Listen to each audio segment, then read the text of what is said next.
Europa Universalis 4 is the ultimate grand strategy game where you get to choose from hundreds of nations, start off with humble beginnings, and eventually become the greatest nations to have ever existed. Our journey today begins by the coastline of the Baltic Sea, where the Teutonic Order is about to embark on the greatest journey, a journey that will turn the Teutonic Order into a Crusader Horde, stomping out the heathens in the east with new tactics that allow it to expand 50 times faster than before. The Teutonic Order is definitely one of the most fun nations in Europa Universalis 4, and the reason for that is the unique mission tree that it has. Despite seeing all the branching missions right now, we're gonna uncover what exactly these branching missions offer once we do the initial 5 missions here, including the easy defeat of Poland with the cunning use of allying their rivals. Most notably, the Bohemians would be always more than happy to help us out, and in some cases the Hungarians, unless they're rival to Bohemia, which unfortunately is the case right now. Let's make sure we also make ourselves rivals with the Poles, the Lithuanians, and the Danes. Why not? One of our missions here, Handle the Confederation, requires that we have 40% land owned by the crown in order to achieve this mission, so we need to seize crownlands from day 1, which brings us up to 35% crownlands. That means we cannot do pretty much anything for the first 5 years, because in 1449 we have to again seize another 5% crownlands, and that requires that we are at peace. It also means we'll be giving the +1 mana privileges after 1449. We also can get an alliance with the Livonian Order, which is almost always more than happy to be our friends. Yeah, I'm sorry buddy, but you're very average. Your name is gonna be Everagius von Schnitzeldorf. That's the proper Teutonic name right there. We also started with a truce with the Poles, which is another reason why we don't need to be at war for 5 years. So we're not going to be paying for our units. Instead, what we're going to do is we're going to start giving out some privileges for the estates, including religious diplomats, increased levies, supremacy over the monastic order, court positions, and in essence, just your standard estates meta. Link to my estates guide in the description below if you'd like to know what the estates meta is in the current version. Ludi, why are you randomly insulting Savoy? That's because Savoy is an enemy of the Austrians and we need to get 100 relations with them as soon as possible, so we do the Seek Imperial Protection mission. That's why we're going to be improving relations with the Austrians, as well as we'll be improving with the Livonians once we're able to. Another thing I like to do is destroy the fort in Austerod, because it's not really the most useful of fortifications. It's grasslands, easy to take, and just a drain on the economy. Without that fortification, we actually are making money despite having all 3 advisors. I'm also going to make my leader a general because I want him to pass away a little bit faster. He's not really the greatest. 212. There's 2 main paths we can take as the Teutons. We can go down the Prussian path, and then that one has its own 2 paths again, diplomatic and military, or we can go down the Crusader path, where we civilize all of Eastern Europe and become potentially a Crusader Horde of Teutonic knights. So I think it's pretty self-explanatory which path we're going to be taking here. So we managed to get the relations with the Livonians, and we also got up to max force limit, which means we can expand the armed forces, giving us some bonuses, and more importantly, we get permanent claims on all the provinces that we shall be taking in the first war against the Poles in just 2 years from now. As for the Livonian Order, clicking this either will make them a vassal, or it's going to give us a subjugation CB to make them a vassal. To increase our odds of getting them as a vassal, we got a Diplo Reputation Advisor. We also have the Religious Diplomats privilege, but again, that's not a guarantee. Sometimes you might need to reload the game until they actually accept becoming your junior partner. Please become. That was on totally my first try. I didn't reload this 5 times so they can accept. Yeah, I did. I did. That also means we can get manpower recovery as well as army tradition for 25 years, which is going to come in massive handy in the war against the Poles. It would appear like my vassal has a claim on Ingurman land. This changes everything. I'm going to be attacking the Novgorodians because they will eventually fall prey to the Muscovites. If I attack them now, I actually might be able to get a few provinces and maybe even get Novgorod, which would prevent the Russians from forming a Russia. Now, since we've got 100 relations with the Austrians, we can also choose to either request joining the Holy Roman Empire. Aw, Livonian Order is actually doing something. My little schnappeldoop. I'm so proud of them. Let me actually pet them over here. Pet.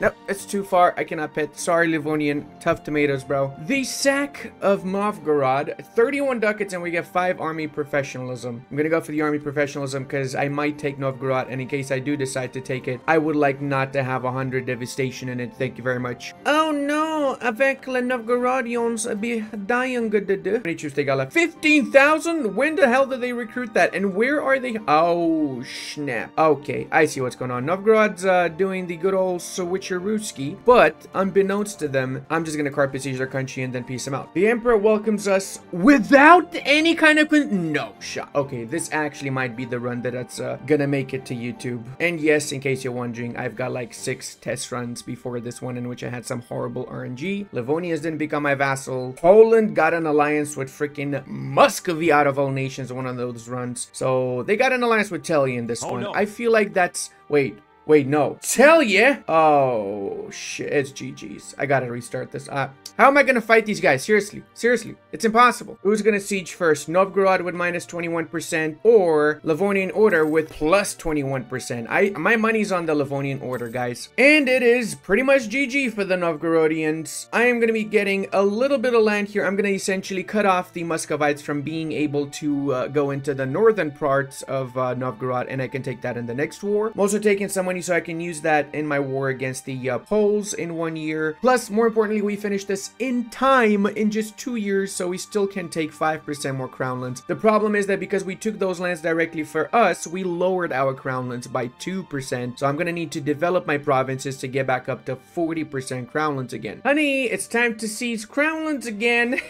Alright, boys, let's see how much we're missing here. 3% roughly. So I'm gonna set up my encourage development edict in my main East Prussia state. I'm gonna be developing whichever province is cheapest to develop. So say this one here, boom, boom. I'm gonna try and avoid using my military points so that I can get military tech before the Poles, and I can use that to defeat the Poles. We did have to use pretty much all of our admin points, but it's worth it because now the Prussian Confederation is not gonna be rising up, and more importantly, we can do this mission after we've taken 3 more provinces from the Poles. Speaking of the Poles, the truce is over. Now let's not forget to give the +1 mana privileges before we start the war with the Polskis, because despite having 10% crown lands, we're gonna get a lot of crown lands from taking Polish provinces. Perfect event before the start of the war. A little bit of prestige always helps because it increases our morale of armies by a tiny bit. We're gonna be setting Poznan as the main war target because it's actually cheaper to get the province that is the war target in EU4, because Poznan has the highest development. Setting it as the war target allows us to take more provinces or more war score in the war itself. Kind of unexpected, but the Bohemians are not joining, so it's going to be 1v1 between me and the Poles here. I'm going to wait until I finish getting all the army professionalism exchanged into manpower before I do get any mercenaries though. It's not going great when it comes down to sieges in my lands,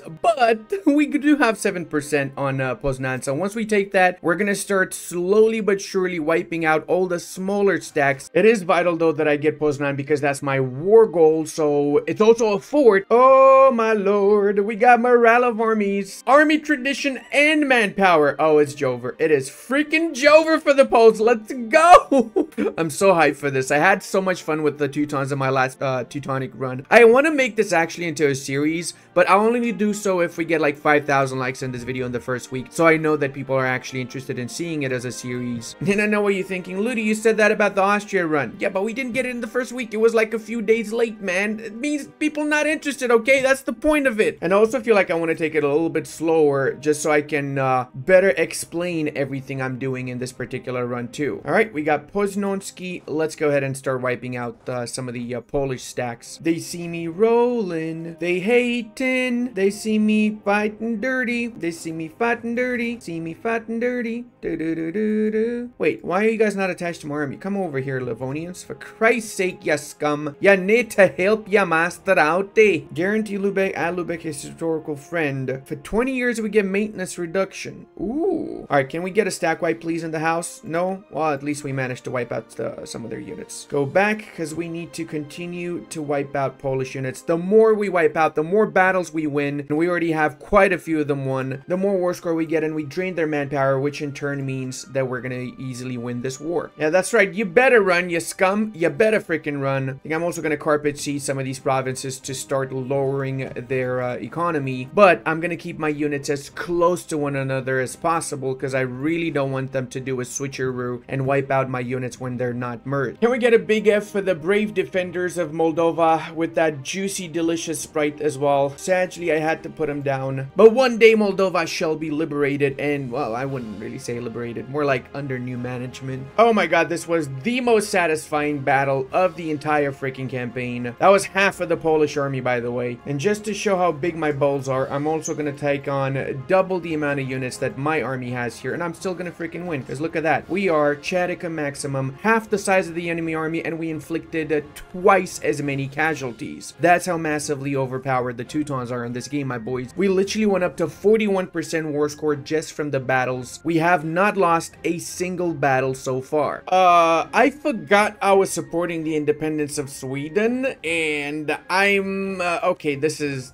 okay. Yo, you know what, it's not too bad. Muscovy might help out here because I'm a little bit busy, thank you very much, you know. Oh my god, please be a sack wipe. Oh my god, that was the entire army they got. They got 0 units left. It's Jover. It's freaking Jover for these bastards. Let's try and chase down what's left of the Lithuanian army, and that's pretty much it. We won the freaking war. And by the way, guys, I'm making this save available to everybody instantly, not after a month or anything. All you need to do is join the Discord, and you'll find the link to the Google Drive on Discord. Oh my god, so nice of the Muscovites to take care of our rebels for us. Oh, that's amazing. These guys actually had quite a little bit of progress. Wouldn't have enforced, but still, I love to see them being the good guy in all of this, right? And before I eat up their entire nation. Guys, I also found out how to pronounce this province. Apparently, it's not Plok, it's Pwok, like a W, right? Is that correct? Pok Pok? Oh, baby. No more Mazovian army around. Why did my war score just drop? Hold on a second, because my war score dropped by... Oh, shit. That is not good. That is really not good. Okay, I need to start managing this war a little bit better, don't I? And of course, the freaking Danish alliance is focusing 100% on me, because why wouldn't they, right? You can take my Livonian lands, but I'm taking your armies, you scum. Maybe I should take back my Livonian lands, because that's a lot of war score I'm losing there.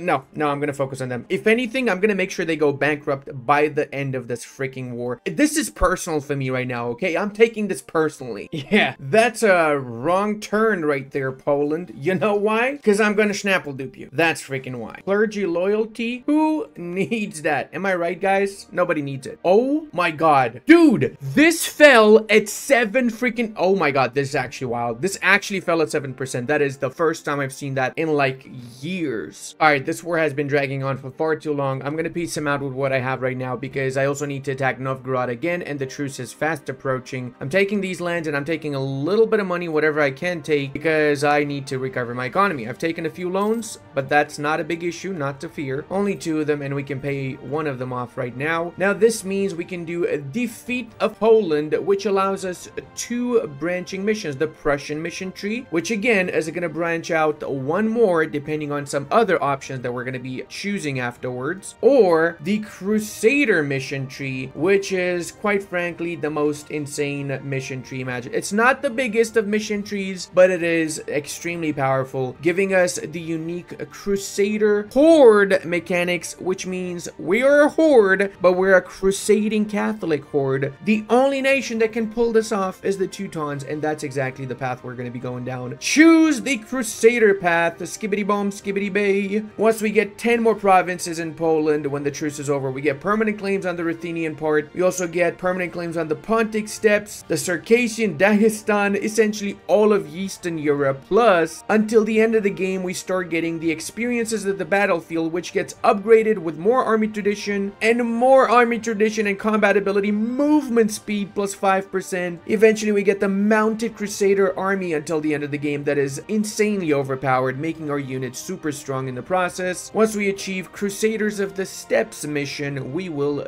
become once and for all the Crusader Horde. Now that this war is done, however, let's go ahead and bring our units back, as we need to finish the war against the Danes. And we've got a little little bit of overextension, so let's start coring up these provinces, shall we? Hornon is a Bohemians don't want to be friend because we took lands they're interested in. You can suck my Bohemians. You can suck my Bohemians. Type of sweets, really. After years of struggling, we ended the Danish war with the loss. We technically lost that because the Swedes are still their puppet, but we don't think about that much. What we do think about is the fact that the Muscovites are down to 17,000 units and 0 manpower from having fought the Danes, so they are ripe for the picking, if you ask me. That's why we're getting a spy network in there, because I do believe strongly the Muscovites need to lose some lands. Also gonna go ahead and make them my rivals for that matter. It's time, guys. It's time for the Burger Loans, which is gonna help us get the Grand Company. These two armies should be enough for the war against the Muscovites now. To war, my pretties, to war. The main tactic when fighting against the Muscovites is to deny them the ability to merge up their armies. This works not only for the Teutons in this war, but in general. When you're fighting, say, as Novgorod, you want to snipe the little 4,000, 3,000 stacks that their vassals are going to have, because if they merge into one big blob, it's a Jover. It's really Jove. Point in case, we just sniped 5,000 of their units as they were on their way to merge with another army, and now we can go ahead and attack the other army, or if they run away, we attack the smaller stacks up in the north. Oh, little old Perm got left behind. Oh, give me them swords, boy. So yeah, the idea is that you don't want to start sieging down stuff with your main army. You want to use it to chase down the enemy armies and have a secondary army that sieges down easy to siege remote locations or just chases down enemy armies as well. Also, don't forget to change your plans according to whatever happens in your particular save. So I was going to use this army, but I'm going to keep it to take lucky, to preventing the enemies from gumming in this area afterwards. Plus, this is just an easy kill for me with the main army, and I also need to take care of the rebels afterward. And by that time, Lucky should finish sieging down, and then I can use both my main armies to hunt down what's left of the Muscovite forces. And of course, we're getting even more rebels. Why wouldn't we, really, right? Time to see how strong the Muscovites are. I feel like I can take them though, but it's likely going to be a little bit harder to take them on than the Poles. It was. We still did get quite a little bit of war score from that. And let's go and take back our main war target. How nice of the entirety of what's left of the Muscovite army to just pile up in one province so we can stack wipe all of them. I mean, like, doing us a massive favor, really. How many troops they got left now? They got 11,000 infantry and 4,000 cav. All of it actual Muscovite. So yeah, it's pretty much Jover for them. Dude, it's so unfair. They got 9 dice rolls so many times in this war. It's wild. Otherwise, I would have been able to wipe out the Muscovites so much quicker. If this freaking fortification goes above 64, I'm literally gonna stop the freaking playthrough, because this is insane. This is not even the first one. Why does this shit... Oh, look at that. It didn't... Bro, 64% chance it didn't go through. The AI takes my forts at 7%. Why? Not gonna lie, guys. I am really fuming right now. This is just so upsetting to me. Dude, it didn't fall again. It didn't even progress above, man. Like, come on, bro. 3 ticks in a row at 64. Really, man? 4 times. 4 freaking times it didn't fall for. Man, you know what? Fuck this game. Okay, so I took a little bit of a break. We're ready to have fun, guys. We're ready for it. You better freaking die, Ottomans. I do believe 92% is enough what I want to take from them. So let's go ahead and first off get all the money we can. That's gonna be 785 Goldenstein. And what the shit is this? They're No, Kazan, you bastards! I was gonna take this, man. Kazan scumbags, actual scumbags, dude. I was gonna snake my way into Perm and get a border with Kazan, but maybe if the Muscovites lose against Kazan, then I'm still gonna get that border with Kazan. That would be pretty cool to see. Whatever the case, this was a complete and utter win, and it paves the way for us basically becoming the ultimate ruler of the eastern parts of Europe right now. Oh my god, look at the time. We've been at peace for 2 whole months. It's time to attack again. This time Novgorod. Yep, that's right. We're basically bullying people here because they only have 2,000 units, and I think we should be able to fully annex them this time, won't we? Yes, sir. Look at those juicy Teutonic loans. And now, because we have had 20 battles in which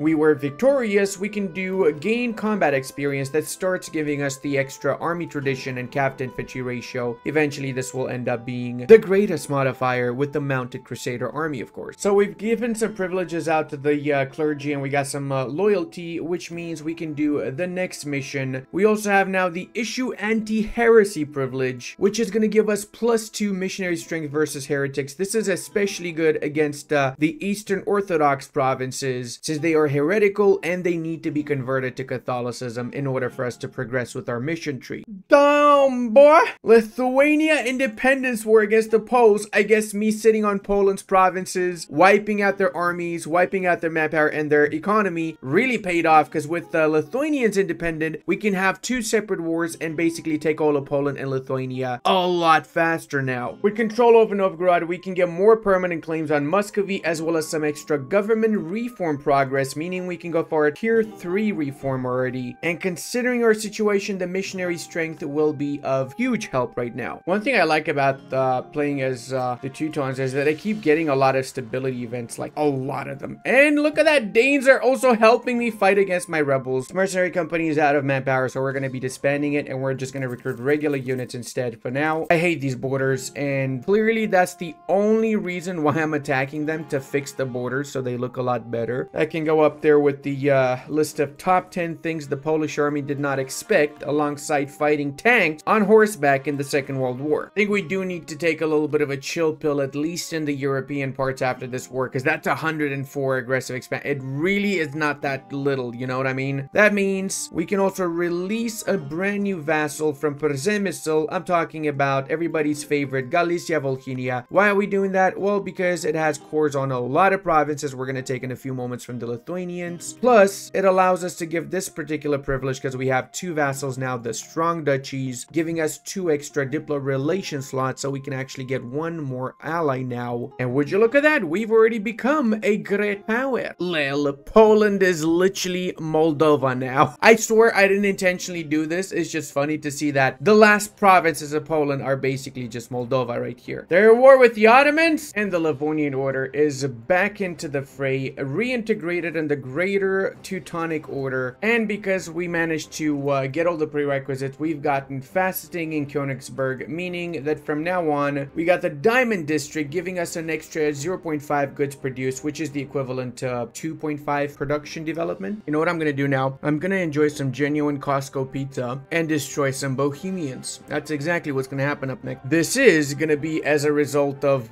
the war against Lithuania, but we will be focusing on Bohemia to get them out of the war quickly. And we have artillery now, so we're gonna be schnapple-dooping the ground with them, because they don't even have military tech 7, let alone actually have artillery units. What does the Bohemian say? No, no, no, no, not the face. No, no, no, not the face. No, no, no, no, not the face. That's what the Bohemian says. Is this new? 50 power projection and 480. Whoop!